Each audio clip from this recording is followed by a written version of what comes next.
Good day. So we're going to do experiments on electron beam bending today here in the laboratory. So this is a setup. It's a Pasco EM experimental apparatus. So let's have focus. So here is the power supply for the heater. We're going to heat up the filament here later if I turn it on. So let me turn it on now. So usually the voltage is less than 6.3 volts. So can you see there's already glowing there? Focus. The filament, is it clear enough? Lights off.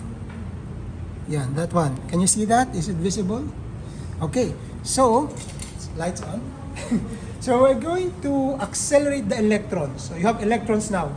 It's like a cloud of electrons. Nandiyan lang sila sa filament. But if we're going to apply voltage, negative, positive, electrons will accelerate. They will move. They will speed up.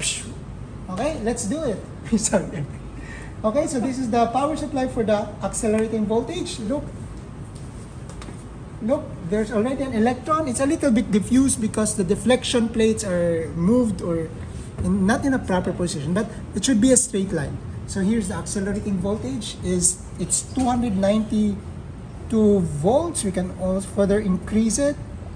If you increase the accelerating voltage, the kinetic energy of the electrons are much higher. Okay? So it's just below 500.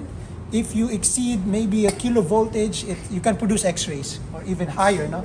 But in our setup, maximum 500 volts only. Okay, are you ready? Can you see that? These are your electron beams.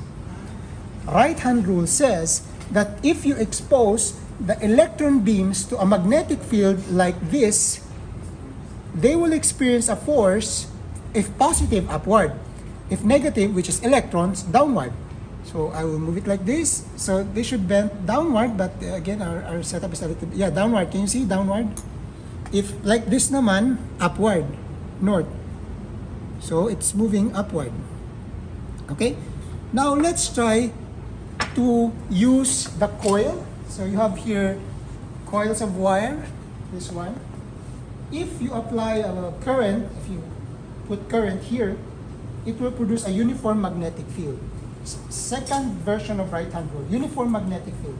So let us do it. So I already have here, so power supply, I will bend the electron beam. I will add more current, higher magnetic field, add more current, higher magnetic field. So now electron beam is bent. Something like that. Okay? Oops. See? And with other magnetic fields, you can still change the direction. Downward, upward. So electron beams can be bent. It's particle. So particles are affected by, if it's charged particle, positive or negative, it is affected by magnetic field. Okay? Light is not affected by magnetic field, but particle does. So that's a setup for EM. So usually you can compute already for the charge and the mass of electron with this setup. If you know the data for the radius, the voltage, and all these parameters, you can compute for the electron over mass of the electron. That's it. I hope you've learned something today. Ciao. Cheers.